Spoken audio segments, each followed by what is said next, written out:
لسورة القصص لآياتي 26 دا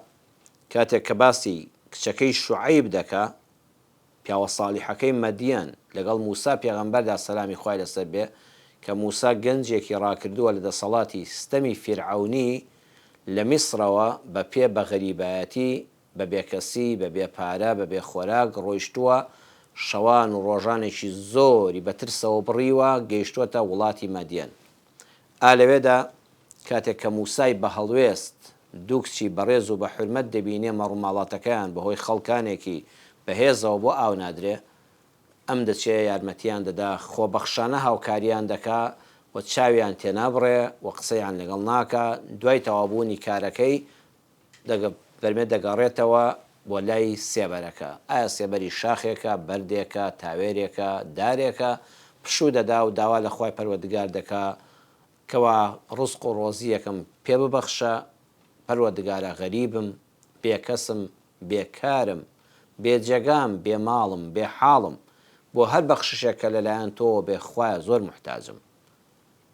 هێشتا لە شوێنی خۆیەتی کاتێک کە دوو کچەکە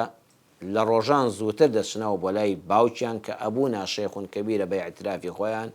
باوکمان پیرێکی بە ساڵات چووە تااقەتی شوانی نەماوە لە ماڵەوە لە جێگادایە ئەو کاتە یەکێ لە کچەکان دەڵێ یا ئەویش دەڵە بڕۆ بە شوێن ئەو کوڕەدا با ئێمەش پاداشتی بدەینەوە گەنجێک کە غەریب بێ ئەوەندە بە هەڵوێست و مرد بێ ئەوەندە چاوپاک و بە حورمەت بێ بڕۆم بە شوێنە. یەکێ لە کچەکان دەچێ و دەڵێ باوکم داوەتی کردووی بۆ ماڵی خۆمان وی پاداشتی ئەم مەردایەتی و چاکە و پیاوەتێت بداتەوە. لەو کاتەدا یەکێ لە کچەکان دەڵێ یا ئەبەتی استەئجیرهو ئینە خەیڕە مەن استەئجەرتە القەویو الئەمین ئەم وشەیە ئەوەندە بەهێزە خوای گەورە لە قورئانە قسەی ئەم کچەی تۆمار کردووە قسەی ئافرەتێکی تۆمار کردووە کەواتە قسەی بێ ئافرەتان ئەزمموی ئافرەتان عەقڵی ئافرەتان بێ نرخ تەماشا نەکراوە لەلایەن خوای پەروەردگار و لە دینی ئیسلامدا. قسەی ئەم کچە بوو بە یەکێک لە ئاەتەکانی قورئان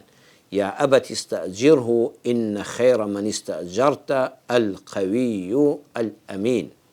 باوکەی گیان ئەمە بەکرێ بگرە بیکە بە شوان چونکە باشترین کەسێکە لەبەرەوەی دوو سیفەتی تێدایە یەکەمیان زۆر بەهێزە دووەمیان زۆر ئەمینە چاوی بۆ هەڵ نەبڕیم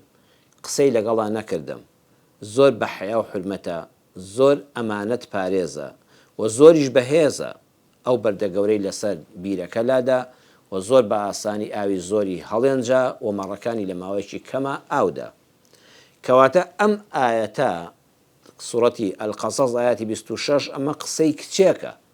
قسەی ژنێکە قسەی ئافرەتێکە